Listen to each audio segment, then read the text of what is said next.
Hi friends, welcome to RK kitchen. இன்றைக்கி வீடியோவில் என்ன பார்க்க போகிறோன்னா, சின்ன வெங்காய ரசமும் பாவக்காய் பொரியலும் பார்க்க போகிறோம். வாங்க எப்படி செய்யலான்னு பார்க்கலாம். ஃபஸ்ட்டு கொஞ்சமாக எண்ணெய் சேர்த்துக்கலாம். சாதாரண ரசத்தை விட இந்த சின்ன வெங்காய ரசத்தை கொஞ்சம் கூட சேர்த்துங்க. அப்போ அந்த வெங்காயம்லாம் வதக்கிறதுக்கு கொஞ்சம் நல்லாயிருக்கும்.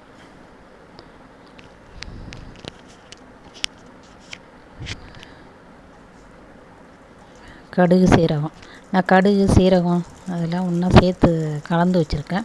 இப்போ சீரகம் கொஞ்சம் சேர்த்து ரசம்ன்றதுனால சீரகம் கொஞ்சம் எக்ஸ்ட்ரா சேர்த்துக்கிறேன். ஒரு கால் டீஸ்பூன், அரை டீஸ்பூன் மிளகு, ஒரு 1/4 டீஸ்பூன் சேர்த்துக்கலாம். நம்ம எவ்வளோ ரசம் வைக்கிறோமோ அதுக்கு தகுந்த மாதிரி பொருள் சேர்த்துக்கலாம். இப்போது வெந்தயம் ஒரு 1/4 டீஸ்பூன் சேர்த்துக்கலாம்.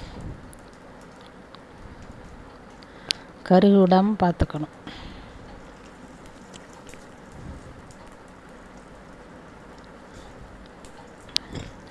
காஞ்ச மிளகா ஒரு 5-6 காஞ்ச மிளகா. இது சின்ன வெங்காய ரசம்ன்றதுனால புளிப்பு மட்டும், அதனால் இவ்வளோ காஞ்ச மிளகா போட்டால் நல்லாயிருக்கும். காரெலாம் தெரியாது, நல்லாயிருக்கும். கொஞ்சம் வறுபட்ட உடனே கருவேப்பிலை, சின்ன வெங்காயம் சேர்த்து, சின்ன வெங்காயம் போட்டால் தான் நல்லாயிருக்கும். அதுக்கு பேரே சின்ன வெங்காய ரசம். கொஞ்சம் நல்லா நிறம் மாறுற அளவுக்கு வதக்கிக்கலாம்.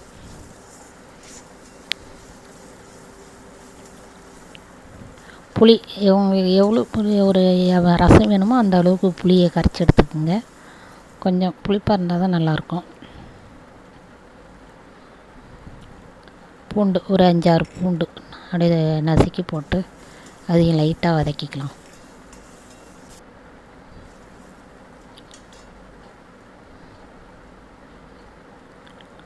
புளி நான் இந்த அளவுக்கு கருப்பு புளி, எங்களுக்கு 2 வருஷத்து புளி அது, அதனால் கருப்பாக இருக்குது. அதில் மஞ்சள், உப்பு இதெல்லாம் சேர்த்து போட்டு கரைச்சி வச்சுருக்கேன் நான்.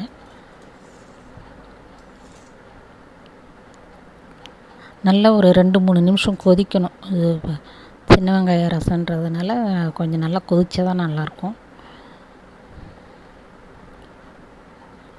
கொதித்த பிறகு பெருங்காயம் கொஞ்சம் சேர்த்து, கருவேப்பிலை சேர்த்து இறக்கிடலாம்.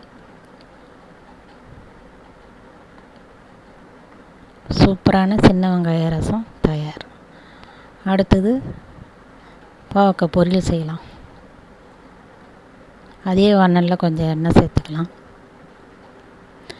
நான் ஃபஸ்ட்டே பாவக்காயை சின்னதாக வெட்டி ஒரு தண்ணியில் போட்டு சும்மா ஒரு கொதிக்க விட்டு வடிக்க வச்சுட்டேன். அப்போ தான் கொஞ்சம் கசப்பு கொஞ்சம் இல்லாமல் இருக்கும். இல்லைன்னா நிறைய எண்ணெய் ஊற்றி வதக்கணும், ரொம்ப ஆயிலாக இருக்கும்.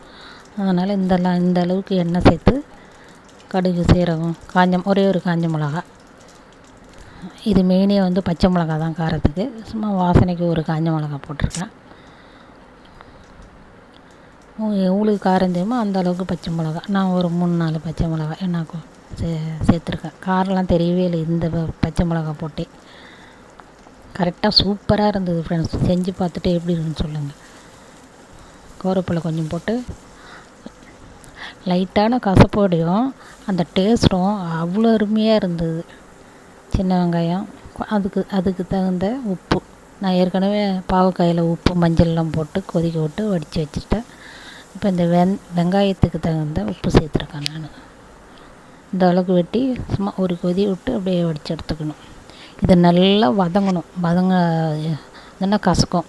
இதில் கசப்பு நிறைய இருக்குது. ஏன்னா நான் கொஞ்ச நேரம் ஒரே கொதி விட்டு தான் வடித்து எடுத்துருக்கேன். நல்லா கசப்பு இருக்குது. இதை நல்லா வதங்கணும். அந்த காயில் இருக்கிற நீரெல்லாம் சுண்டி வரணும். அப்போ தான் கசப்பு இல்லாமல் நல்லா. தேங்காய் துருவல் கொஞ்சம் உங்களுக்கு எவ்வளோ தேவையோ அந்த அளவு தேங்காய் துருவல் போட்டு கிண்டி எடுத்துடலாம். சூப்பரான பாவக்காய் பொரியல் ரெடி. வாங்க ஃப்ரெண்ட்ஸ், சாப்பிட்லாம். பாய்.